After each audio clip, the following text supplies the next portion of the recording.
अस्सलामुअलैकुम dear students, मैं हूं आपका टीचर राजा जवाद अहमद बीरभर। वैसे तो मुझे आज जो है ना वो मैथमेटिक्स की यानी कि मैट्रिक क्लास की जो है पेपर जो है उसकी मैं वीडियो बनाना चाह रहा था, लेकिन क्योंकि आज का पेपर जो केमिस्ट्री का हुआ है सिंध बोर्ड के अंदर, उसमें क्योंकि वो बहुत ही आसान पेपर था। आज का पेपर अगर मैं मैट्रिक के हिसाब से देखूँ फिज़िक्स और मैथमेटिक्स का, तो उसके हिसाब से केमिस्ट्री का जो पेपर है वो बहुत ही आसान था। उसका मैं सबसे पहले आपको बता दूं कि सेक्शन बी जो था उसमें सिर्फ एक ही प्रॉब्लम आप कहें या कैश मार्कों वाला कहें, वो था कि भाई बैलेंस द केमिकल इक्वेशंस। अब इन बैलेंस द केमिकल इक्वेशन में मसला ये था कि यहाँ पर जो है जो उन्होंने बी दिया था KNO3 और KNO2, यहाँ पर प्रिंटिंग मिस्टेक है, तो वो मैं आपको बता दूंगा कि इस वजह से इस सवाल को करना जो है वो थोड़ा रिस्की था, क्योंकि 3 मार्क तो आ सकती थी, लेकिन यहाँ इसका जो है क्योंकि उसमें मिस्टेक थी तो वो बैलेंस इक्वेशन नहीं हो पा रही। उसके बाद सेक्शन बी में सिर्फ एक ही था बैलेंस ऑफ द इक्वेशन का, और केमिस्ट्री में जो सेक्शन सी था, तो सेक्शन सी में जो 10 और 11 था, यहाँ क्योंकि पहले जो ऊपर वाला सेक्शन है सेक्शन बी, वहाँ 9 में से 5 करने थे, और यहाँ पर 2 सवाल थे, यानी 2 सवाल थे, ए बी पार्ट थे, तो 10वें का ए बी पार्ट में से कोई भी एक करना था। इस तरह 11वें के ए बी में से कोई भी एक करना था, यानी 2 क्वेश्चन में से कोई भी एक सवाल करना था। और यहाँ भी सिर्फ 2 प्रॉब्लम थे।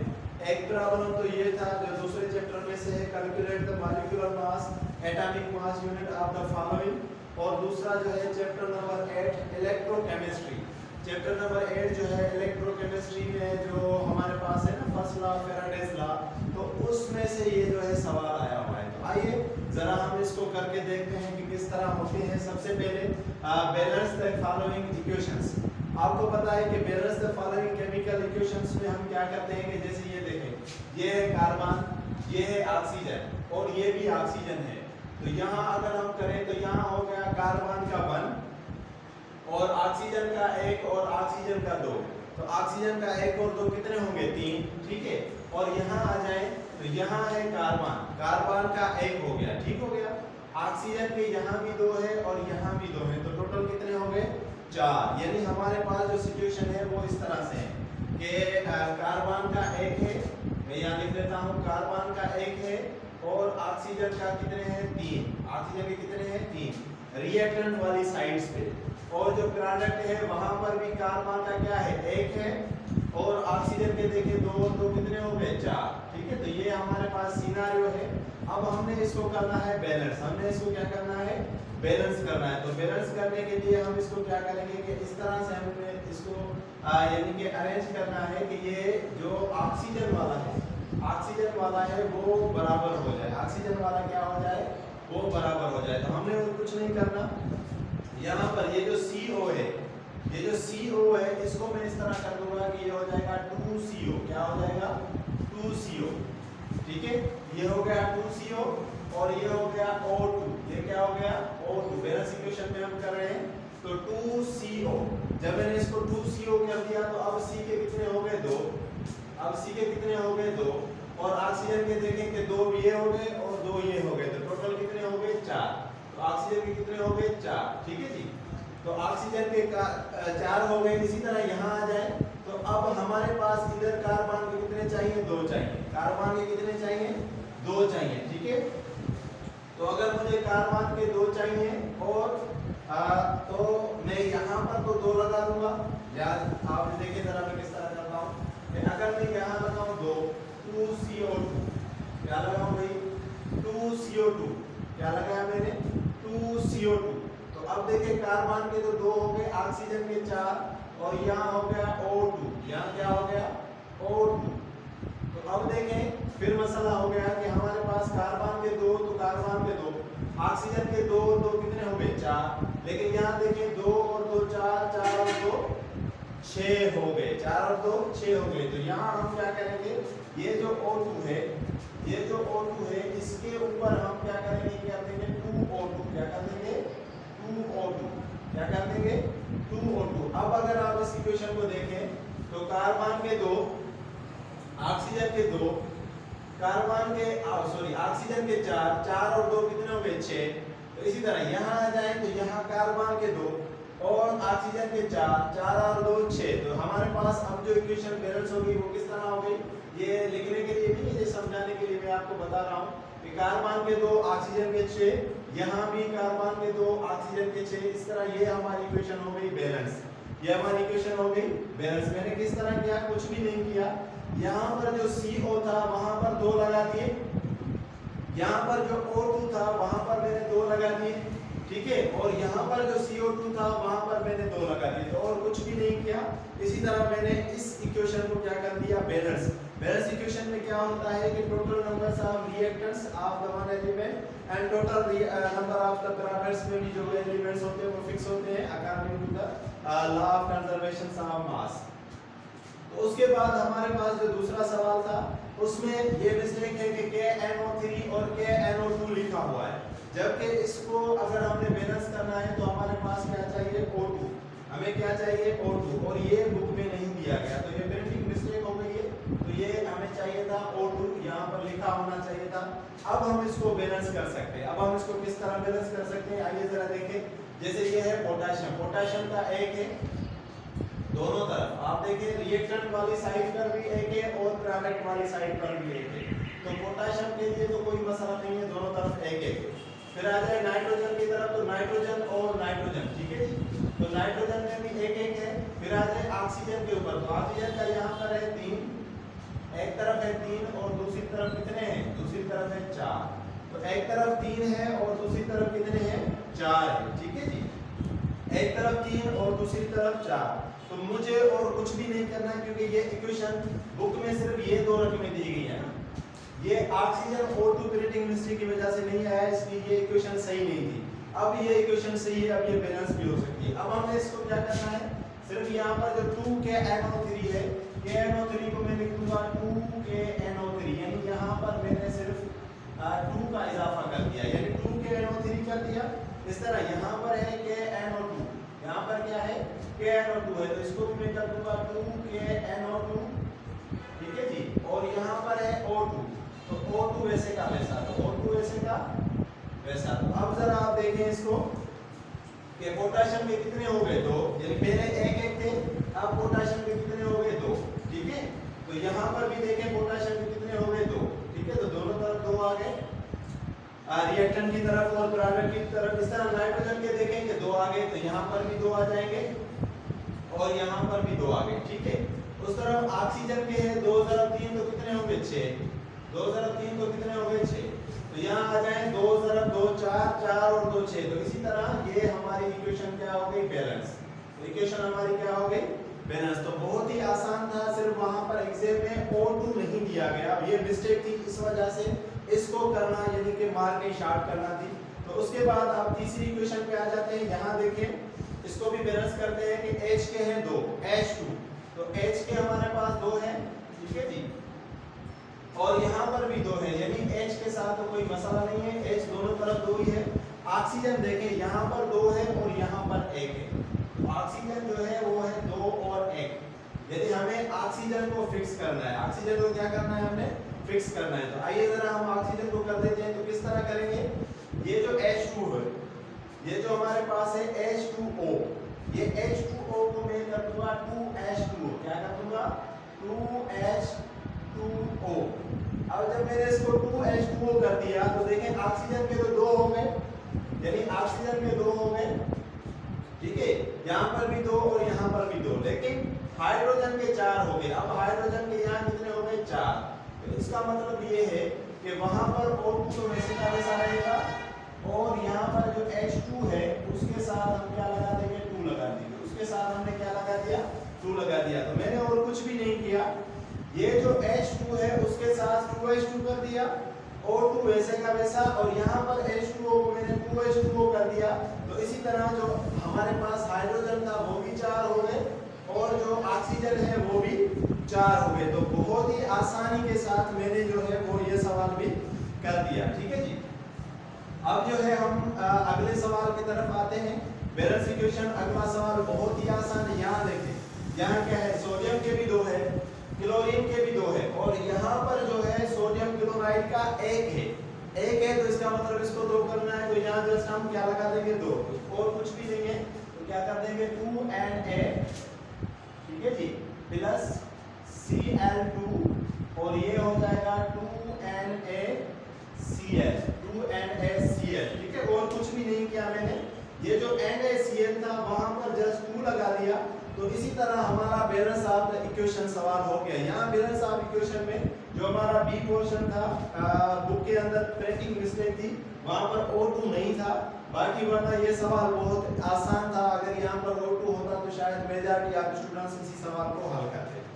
अब आ जाते हैं हमारा अगला सेक्शन, यानी कि जो सेक्शन सी है, उसमें से भी हमें 2 प्रॉब्लम हमने करने हैं। बुक में तो उन्होंने कहा था कि भाई 2 सवाल है, कोई भी एक सवाल करें, ए बी पोर्शन था, लेकिन यहाँ हम सीखने के लिए दोनों ही कर देंगे। तो सबसे पहले आते हैं यहाँ पर, ये चैप्टर 8 जो है इलेक्ट्रोकेमिस्ट्री में से सवाल है। वहाँ पर एक एग्जाम्पल नंबर 1 था फैराडेज में फर्स्ट लॉ में, वहाँ पर वैल्यू एम्पियर जो थी वो 10 थी, एम्पियर 10 थी, इन्होंने भी 10 दी है।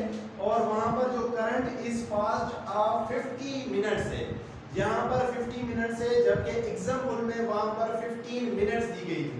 और दूसरा क्या, इन्होंने इलेक्ट्रोकेमिकल इक्विवेलेंट जो है वो दिया हुआ है, Z की वैल्यू दी हुई है।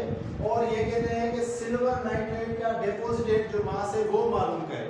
बुक में उल्टा था, बुक में उन्होंने ये कहा था कि इलेक्ट्रोकेमिकल इक्विवेलेंट वो मालूम करें। तो आइए सबसे पहले हम देखते हैं कि हमें चीजें क्या क्या दी गई है। सबसे पहले आप देखें कि हमें डेटा में मैं लिख लेता हूँ कि हमें क्या क्या गिवन है। हमें A गिवन है, A कितनी वैल्यू है 10 एम्पियर, यानी करंट का जो है वो क्या है 10 एम्पियर है, ठीक है जी, ये हमें गिवन है। फिर हमारे पास क्या है, टाइम है, टाइम का कितना है 50 मिनट्स, कितना भाई 50 मिनट्स। तो मिनट्स को हम किस में कन्वर्ट करेंगे, सेकंड्स में। तो 50 को अगर मैं 60 से ज़रब दूं तो कितने होंगे, 50 को अगर मैं 60 से ज़रब दूं तो ये हो जाएंगे 3000 सेकंड्स। कितने हो जाएंगे 3000 सेकंड्स। तो मिनट्स भी हो गए। उसके बाद हमारे पास Z की वैल्यू भी गिवन है, Z की वैल्यू कितनी है 0.00118। और हमें क्या कहा गया है कि मालूम करें, क्या W कहा गया है कि मालूम करें। हमारे पास क्या मालूम करना है हमें W। तो आइए W को हम यहाँ मालूम कर देते हैं। तो फैराडेज फर्स्ट लॉ का जो फार्मूला है वो ये है, W बराबर ZAT, ठीक है। तो ये फार्मूला है फैराडेज फर्स्ट लॉ का। फार्मूला क्या है, W बराबर ZAT। क्योंकि यहाँ पर थोड़ी जगह कम है, इसलिए मैं इसी बोर्ड पे, क्योंकि हमारे पास अभी इतने ज्यादा सवाल नहीं है, तो एक बोर्ड पे मैं कोशिश कर रहा हूँ कि सारे सवाल करूँ। तो W बराबर ZAT। तो अब हम वैल्यू लिखेंगे, Z की वैल्यू कितनी है, Z की वैल्यू जो हमारे पास है वो है 0.0001118। A की वैल्यू यानी एम्पियर की वैल्यू कितनी है 10, ठीक है। और T की वैल्यू कितनी है 3000, वो कितनी है 3000।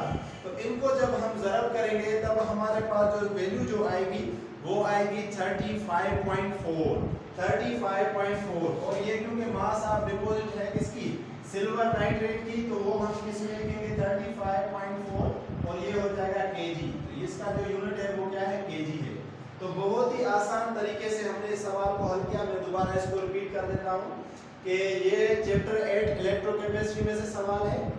वैल्यू ऑफ एम्पियर यानी करंट जो है, तो A हमारे पास है 10 एम्पियर गिवन है। और उसके बाद जो मिनट्स यानी टाइम हमारे पास है 50 मिनट्स, वो भी गिवन है।